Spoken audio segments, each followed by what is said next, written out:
Hello friends, അസ്സലാമു അലൈക്കും. Welcome back aunties kitchen. എല്ലാവർക്കും സുഖമാണ് അല്ലേ? നമുക്ക് ഒരു ഇന്ത്യൻ സ്വീറ്റ് റെസിപ്പി ലഡു ഉണ്ടാക്കിയാലോ? വളരെ കുറച്ച് ഇൻഗ്രീഡിയൻസ് മാത്രം മതി. നിങ്ങൾ ഈ ചാനൽ സബ്സ്ക്രൈബ് ചെയ്യാത്തവർ പ്ലീസ് സബ്സ്ക്രൈബ് ചെയ്യുക, ലൈക്ക് ചെയ്യുക, ഷെയറും ചെയ്യുക. ഒരു അരിപ്പയിലേക്ക് 1 കപ്പ് കടലമാവ് ചേർക്കാം. 1/4 ടീസ്പൂൺ മഞ്ഞൾപ്പൊടി ചേർത്ത് കൊടുക്കാം. കുറച്ച് ബേക്കിംഗ് സോഡ, കുറച്ച് ഉപ്പും 1 നുള്ള് റെഡ് കളറും ചേർത്ത് അരിച്ചെടുക്കാം. അരിച്ചു കഴിഞ്ഞാൽ വെള്ളം ഒഴിച്ച് കുറച്ച് ലൂസാക്കി എടുക്കണം. അധികം കട്ടിയും വേണ്ട, വെള്ളം കൂടാനും പാടില്ല കേട്ടോ.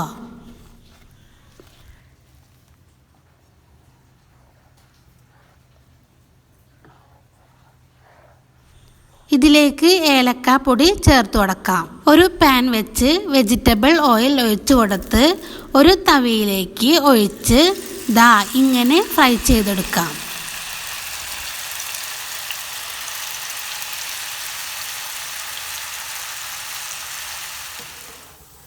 ഇതിനെ ബൂന്തി എന്നാണ് പറയുക. ഇതുപോലെ എല്ലാം ഫ്രൈ ചെയ്തെടുക്കാം.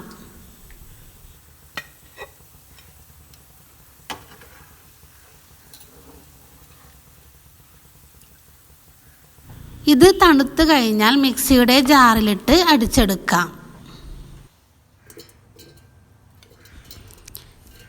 കുറച്ച് പൊടികളായിട്ട് വേണം ഇതെല്ലാം അടിച്ചെടുക്കാൻ. എല്ലാം ഇതുപോലെ അടിച്ചെടുത്തിട്ടുണ്ട്. പിന്നെ ഒരു പാൻ വെച്ച് നമുക്ക് ബട്ടർ ഇട്ട് കൊടുക്കാം. കുറച്ച് അണ്ടിപ്പരിപ്പും മുന്തിരിയും വറുത്തെടുക്കാനാണ്. അത് വറുത്ത് കഴിഞ്ഞാൽ മാറ്റി വയ്ക്കാം.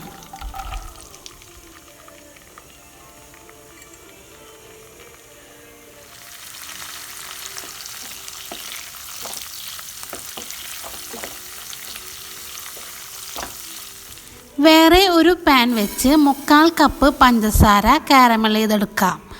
കുറച്ച് വെള്ളം ഒഴിച്ച് വേണം ഇത് തയ്യാറാക്കാൻ.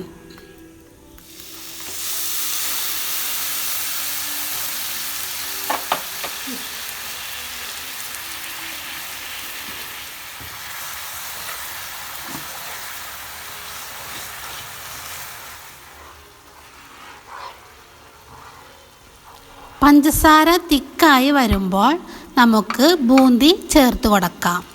ഷുഗർ നല്ലവണ്ണം ബൂന്തിയിൽ പിടിച്ചാൽ നട്ട്സ് വറുത്തതും ചേർത്ത് മിക്സാക്കി കൊടുക്കാം.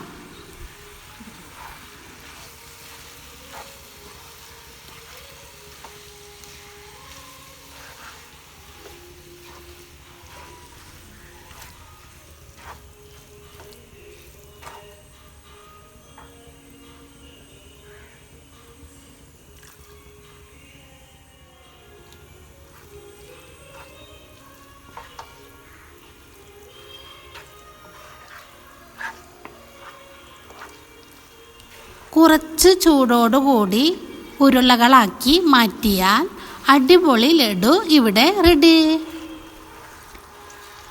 ഇത് തണുത്താൽ കഴിക്കാനാണ് ടേസ്റ്റ്. പിന്നെ ഫ്രിഡ്ജിൽ സൂക്ഷിക്കുകയും ചെയ്യാം. ഇതുപോലെയുള്ള റെസിപ്പിക്ക് ആൻറ്റീസ് കിച്ചൻ സ്കിപ്പ് ആവാതെ കാണണേ. Thank you friends. അസ്സലാമു അലൈക്കും.